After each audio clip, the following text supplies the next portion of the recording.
மாவட்ட செயலாளர் தம்பி ரவிக்குமார் அவர்களே, நன்றி இருக்கக்கூடிய மேத்தா ரவீக் அவர்களே, திரளாக வருகின்றக்கூடிய பல்வேறு இயக்கக்கூடிய முற்போக்கு சக்திகளே, ஜனநாயக சக்திகளே, வியாபார பெருங்குடி மக்களே, உங்கள் அனைவருடைய வணக்கத்தை தெரிவித்துக் கொள்கிறேன். எனக்கு முன்பாக பேசியவர்கள் தேர்தல் சிறப்பு சீர்திருத்தம் அதனுடைய பாதிப்புகள் குறித்து தெளிவாக இங்கே எடுத்து சொன்னார்கள். ஒன்றிய பாஜக அரசை பொறுத்தளவில் தொடர்ச்சியாக மக்களை வஞ்சிக்கின்ற வகையில் மக்களுக்கு எதிரான திட்டங்களை தொடர்ந்து தீட்டி வருகின்றது. குடியுரிமை திருத்த சட்டம் என்கின்ற அடிப்படையிலே இங்கே ஒரு மிகப்பெரிய ஆபத்தை சிறுபான்மை மக்களுக்கு எதிராக, குறிப்பாக இஸ்லாமிய மக்களுக்கு எதிராக அந்த சட்டத்தை கொண்டு வந்த பொழுது நாடே கொதித்து போய் இதே இடத்துல தான் மிகப்பெரிய போராட்டம் நடந்திருக்கும். அதற்கு பின்னாடி அதை திரும்ப பெற்றார்கள். அதே போன்றுதான் விவசாயிகளுக்கு எதிராக 3 சட்டங்களை கொண்டு வந்தார்கள். ஓராண்டு காலம் கடுமையாக போராடியதற்கு முன்பாக தான் அந்த சட்டங்களை திரும்ப பெற்றார்கள். ஆனால் நேரடியாக குடியுரிமை திருத்த சட்டம் என்று சொன்னால் மீண்டும் போராட்ட வெடிக்கும் அடிப்படையில் குடியுரிமை திருத்த சட்டத்துடைய ஒரு பகுதிதான் இந்த தேர்தல் சீர்திருத்த சட்டம்.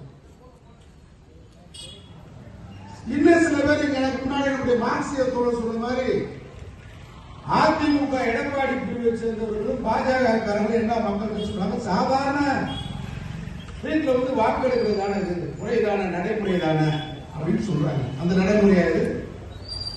அந்த நடைமுறை இன்னும் 3-4 மாதங்களில் சட்டமன்ற தேர்தல் வர இருக்கிறது. அந்த தேர்தலுக்கு முன்பாக ஒரு 12 மாநிலங்களில் இவ்வளவு அவசரமாக இந்த தேர்தல் சீர்திருத்த சட்டம் தேவைதானா? தயவு செய்து சிந்திக்கிறேன்.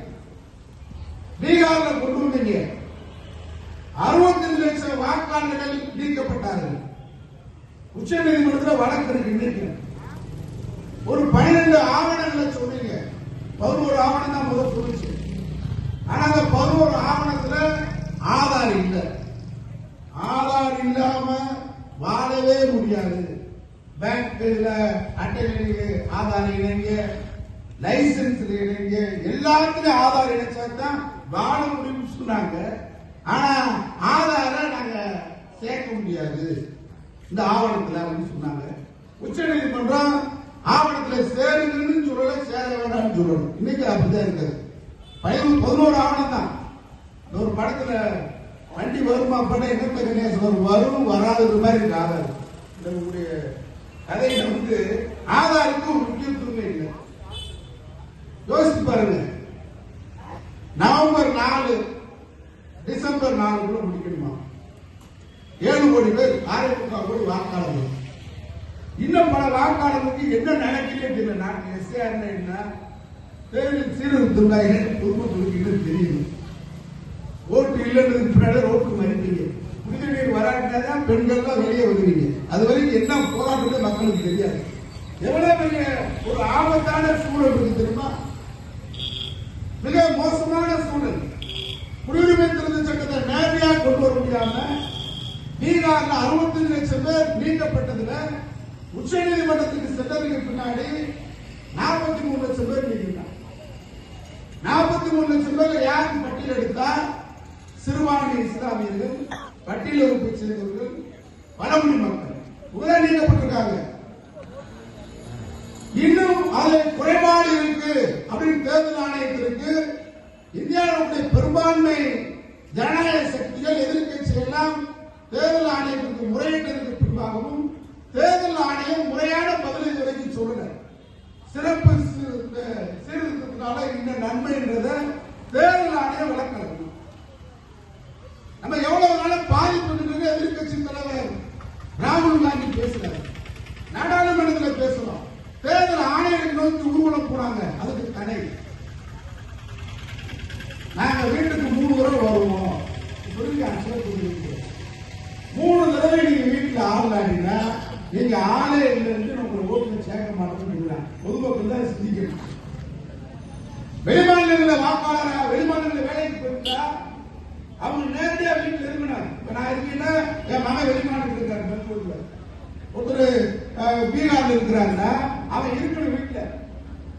அவன் வீட்டுல இல்ல அப்படின்னா அவன் வாக்காளர் இல்லை. அப்ப வெளிமாநிலத்தை கூட நம்ம வர வச்சிடலாம் வைங்க. வெளிநாட்டில் இருக்கிறவங்க என்ன ஆவாங்க? நம்முடைய உறவுகள்லாம் வெளிநாட்டில் இருக்கிறவங்க இந்த 30ஆம் தேதிக்குள்ள அடுத்த டிசம்பர் 4க்குள்ள வரவில்லை என்றால் அவங்க வாக்காளர் அல்ல. இப்ப நம்ம யாருமே வாக்காளர் இல்ல. இது எங்க கொண்டு ஆபத்தை நிப்பாட்டுறான்னு கேட்டா குடியுரிமை திருத்த சட்டம் தான் இது. அதை நேரடியா பேரை மாற்றாங்க.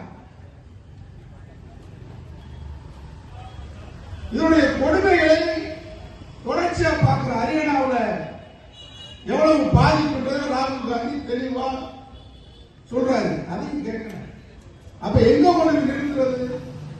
ஜனநாயகத்தில் அனைவரும் ஒண்ணு அப்படின்னு சொல்றது அரசன் ஒண்ணு ஆட்சி ஒண்ணுன்றது இதுதான், இந்த வாக்காளர் தான். இதுலயே இவ்வளவு பெரிய குரல்களை கொண்டு வந்து 3 தடவை வருவேன் அப்படி ஆள் ஆடினா உங்களை நாங்கள் சேர்க்க மாட்டோம் அப்படின்னு சொல்றாங்க. அந்த ஃபார்ம் எழுதுறது சொன்னாங்க நம்ம நண்பர். இன்னைக்கு இவ்வளவு படிப்பறிவு இருக்கிற ஊர்ல பேங்க் போடுவாங்க. நம்ம பேடா இருக்காது, முதல் பேடா போட மாட்டாங்க பேங்க் மாவுல. அப்படியே வந்து அதை அங்க வந்து எழுதி கொடுங்க, சலான் எழுதி கொடுங்க.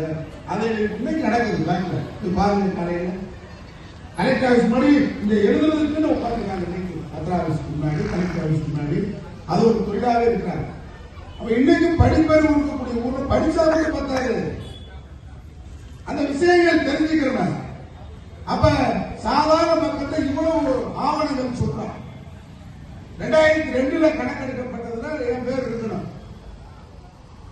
அதுக்கு மீறி இல்லைன்னு சொன்னா இருந்தாலும் இல்லைன்றாலும் என் வீட்டு பக்கத்து வீட்டுக்காரன் யாரு, சொந்தக்காரன் யாரு, பக்கத்து வீட்டுக்காரன் யாரு 2002 இருந்தாலும் அவன் ஆவணம் வேணுமா? அவன் இறந்து போயிட்டா, எங்க வெளியூர் போயிட்டா தேடிக்கு முன்னாடி நாங்கள் இஸ்லாமிய காரியம் காரியம் நிறுவோம், பழங்குடி மக்களை காரியம் நிறுவோம், தேர்தல் நடத்தி முடிச்சுடுவோம். அதனால எடப்பாடி பழனிசாமி என்ன ஆதரிக்கிறான்னு கேட்டா, என்கிட்ட இஸ்லாமிய ஓட்டு திமுக போகுது, கிறிஸ்துவ ஓட்டு திமுக போகுது, நமக்கு ஒன்றும் வரப்போறது இல்லை. அதனால நம்ம பிராமின் கூட ஒழுங்கா சேர்ந்துருவாங்க. எஸ்ஆர்ல ஒரு ஓட்டு கூட மாறாது. நம்ம ஆட்சிக்கு வந்தா போது சுயநலத்தோட அதிமுக எடப்பாடி ஆதரிக்கிறார். எவ்வளவு பெரிய சாபக்கேடு பாருங்க. தமிழ்நாட்டில் பிரதான எதிர்கட்சி, ஒரு பிரதான எதிர்கட்சி எவ்வளவு கேவலமா ஜனநாயகத்தை குளிரோடி புதைக்கின்ற காரியத்துக்கு துணை போடாமா? கொஞ்சம் வரவேற்குவானா? அதனால நம்ம விழிப்புணர்ச்சியோட இருக்க வேண்டிய நேரம். நம்முடைய தமிழ்நாடு முதலமைச்சர் அனைத்து கட்சி கூட்டத்தை கூட்டியிருக்கிறாரு. 11ஆம் தேதி ஆர்ப்பாட்டம். திமுக சார்பில் உச்சநீதிமன்றத்தில் வழக்கு போட்டிருக்காங்க. அரசியல் கட்சி அடிப்படையில் தமிழ்நாடு அரசு வழக்கு போட்டிருக்கு. பல்வேறு இயக்கங்கள் வழக்கு போட்டிருக்கோம். எந்த வழக்கும் இல்லை. சீர்திருத்தத்தை செஞ்சே தீர்வோம். 2026 நாங்கள் பல்வேறு வகையான நெருக்கடி கொடுப்பதில் இதுதான் முதலாவதான நெருக்கடி. இது மூலமாதான் வெற்றி பெற முடியும் என்கின்ற ஒரு லட்சிய எண்ணத்தோடு இன்றைக்கு இவ்வளவு பெரிய ஆவணங்களை கொண்டு சாதாரண சாமானிய மக்களை திணிக்கிறீர்கள். என்ன தெரியும்? ஆனா அரசியல் கட்சிகள் கடுமையான முறையில் எதிர்க்கணும், சாதாரண முறையில் இருக்கக்கூடாது. ஏன்னா நம்முடைய அடிப்படை குடிமக்களுடைய அடிப்படையை கை வைக்கிறான். குடியுரிமை, இந்த நாட்டை நம்ம வந்து குடியுரிமை இல்லாதவர்களாக வாழ்வதற்கான வழிவகை செய்வதுதான் இந்த சிறப்பு திருத்தம். அதனால இதை கடுமையான முறையில் எதிர்க்க வேண்டும். தெருமுனை கூட்டங்கள் வாயிலாக, ஆர்ப்பாட்டங்கள் வாயிலாக தொடர்ந்து மக்கள் மத்தியில் விழிப்புணர்ச்சி ஏற்படுத்தி இந்த அரசு ஒன்றும் எந்த சட்டத்தையும் போட்டா கிடையாது, நிற்கிற அரசு கிடையாது. மக்கள் சக்திக்கு முன்னால் பாஜக அரசு மண்டியிடக்கூடிய அரசு தான், மண்டியிட்ட அரசு தான். 3 விவசாய சட்டங்களுக்காக மிகப்பெரிய போராட்டத்தை நடத்தியதற்கு முன்பாக வாபஸ் பெற்ற ஒரு கோழை அரசு தான் மோடி பாசிச பாஜக அரசு. அதனால மக்கள் சக்தி எழுந்தால், மக்கள் சக்தி எழுப்ப வேண்டிய பொறுப்பு ஒவ்வொரு அரசியல் கட்சிக்கும் ஜனநாயக கடமை. ஒரு மிகப்பெரிய பேராபத்து. வாக்கு மட்டும் பறிக்கல, வாக்கு பறிப்பது மூலமாக நம்முடைய குடியுரிமையை பறிக்கின்ற ஒரு நயவஞ்சகத்தில் பாஜக அரசு ஈடுபடுகிறது.